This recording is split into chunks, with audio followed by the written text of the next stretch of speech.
Assalamualaikum warahmatullahi wabarakatuh. Allahumma sholli ala Sayyidina Muhammad wasallim alaihi wa ala alihi. Kepada yang terhormat Guru Bidang Studi Sejarah Kebudayaan Islam, yaitu Abi Amirullah SPDI. Di sini saya dan teman-teman saya ingin mempresentasikan sejarah kerajaan Islam di Indonesia, khususnya di Pulau Jawa. Nama-nama kelompok 2 kelas 9E, Dia Melika Maulida, Esya Aulia Ramadhani, Fauzan, Iren Rikolina, Kiki Beni Saputra, Lia Amalia Safarini, Melani Zahra Priyatna. Kerajaan Islam di Jawa, yang pertama Kerajaan Demak, yang kedua Kerajaan Pajang, yang ketiga Kerajaan Mataram, yang keempat Kerajaan Cirebon, yang kelima Kerajaan Banten. Pertama, Kerajaan Demak. Kerajaan Demak adalah salah satu kerajaan terbesar di Pulau Jawa.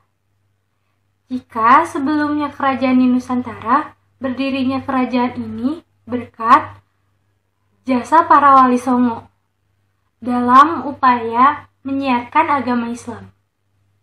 Mereka berhasil memusatkan syiar ini dalam satu lokasi, yaitu Demak di pesisir utara, Jawa Tengah.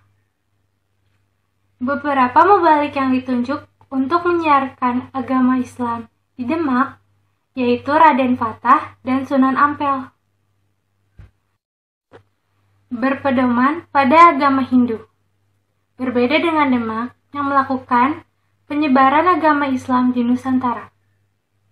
Beberapa mubalik yang ditunjuk untuk menyiarkan Islam di Demak, yaitu Raden Fatah dan Sunan Ampel. Bahkan, Raden Fatah berhasil mendirikan pesantren di Desa Gelagah Wangi. Kerajaan ini resmi berdiri pada tahun 1481 Masehi, 1403 Saka. Beberapa saat setelahnya runtuhnya Majapahit. Adapun peninggalan Kerajaan Demak. 1. Masjid Agung Demak. 2. Pintu Bledek. 3. Soko Tatal. 4. Dampar Kencana. 2. Kerajaan Pajang merupakan kelanjutan dari Kerajaan Demak yang didirikan pada tahun 1568 Masehi oleh Sultan Hadiwijaya atau Jakatingkir. Kerajaan Pajang didirikan oleh Jakatingkir yang berasal dari Pengging, yakni di lereng Gunung Berapi. Ia menantu Sultan Trenggono yang diberi kekuasaan di Pajang. Kesultanan Pajang memiliki daerah kekuasaan seperti Pajang, Madiun, Mataram, Pati, Prawata, Demak, Kalinyamat, Jepara, dan Jipang Bojonegoro. Peninggalan Kerajaan Pajang yaitu 1. Masjid Lawean, 2.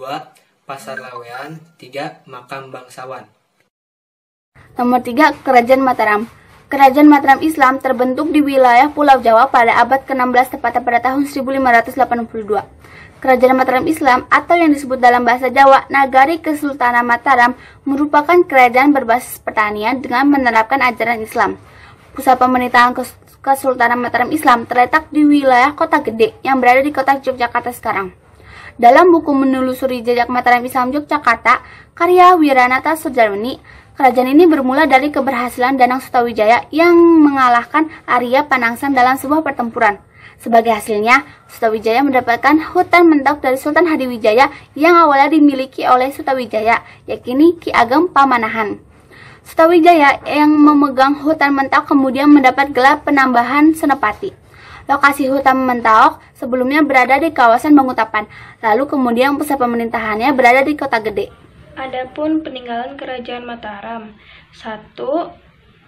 Candi Mendu, 2 Candi Borobudur, dan 3 Prasasti Kedung. Menjelaskan Kerajaan Cirebon. Kerajaan Cirebon merupakan kerajaan yang bercorak Islam yang berasal dari Jawa Barat. Kesultanan Cirebon berdiri pada abad 15 dan 16 Masehi.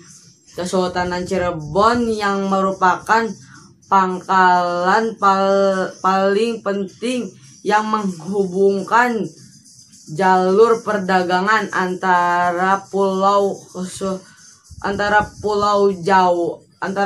Jawa Tengah dan Jawa Barat.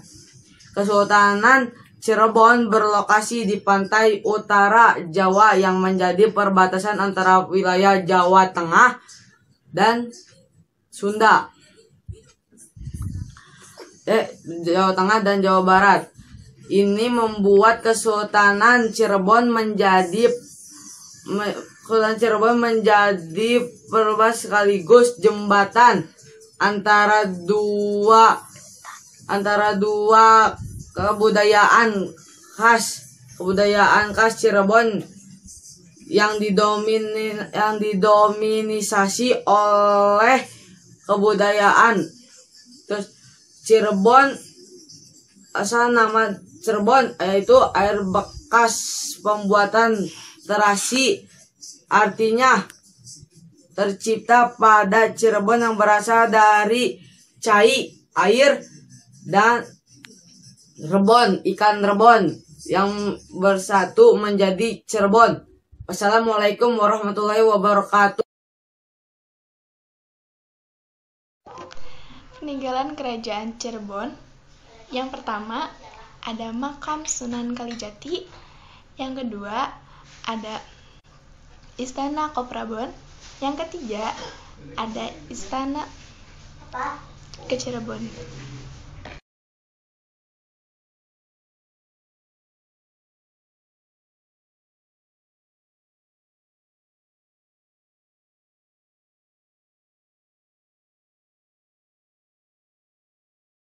Assalamualaikum warahmatullahi wabarakatuh. Perkenalkan, saya Nailani Zahra Priyatna. Di sini saya akan membacakan Kerajaan Banten.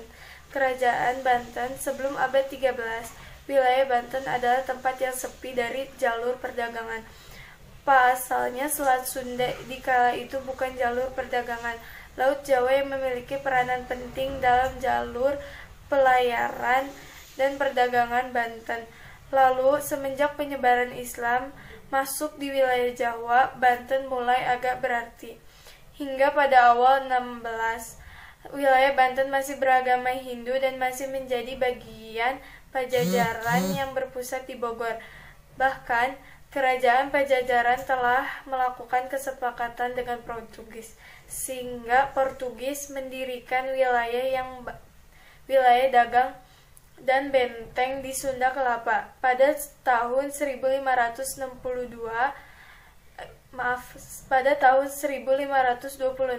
Sultan Trenggono menugaskan anaknya Fathahillah untuk menaklukkan wilayah Pajajaran sekaligus memperluas kerajaan Demak. Alhasil pasukan Fathahillah berhasil merebut pelabuhan Sunda Kelapa. Pada tanggal 22 Juni 1527. Dari situlah nama Sunda Kelapa diganti dengan Jayakarta yang artinya kota kemenangan. Hanya dalam waktu singkat, seluruh kawasan pantai utara dan Jawa Barat berhasil diduduki oleh Fathahillah, sehingga agama Islam bisa menyebar di wilayah Jawa Barat. Dari situlah Fathahillah diberi gelar nama Sunan Gunung Jati. Pada tahun 1552 ditunjukkan putra Sunan Gunung Jati sebagai penguasa Banten. Sedangkan putra lainnya yakni Paseran ditunjuk sebagai Raja Cirebon. Jadi pada tahun 1552 Maulana Hasanuddin melepaskan diri dari bayang-bayang kerajaan Demak dan menjadi kerajaan yang mandiri. Terima kasih. Peninggalan Kerajaan Banten. 1. Masjid Agung Banten. 2. Meraton Ki Amuk. 3. Istana Keraton Kaibon. Demikian presentasi dari kami. Kurang lebihnya mohon dimaafkan. Wassalamualaikum warahmatullahi wabarakatuh.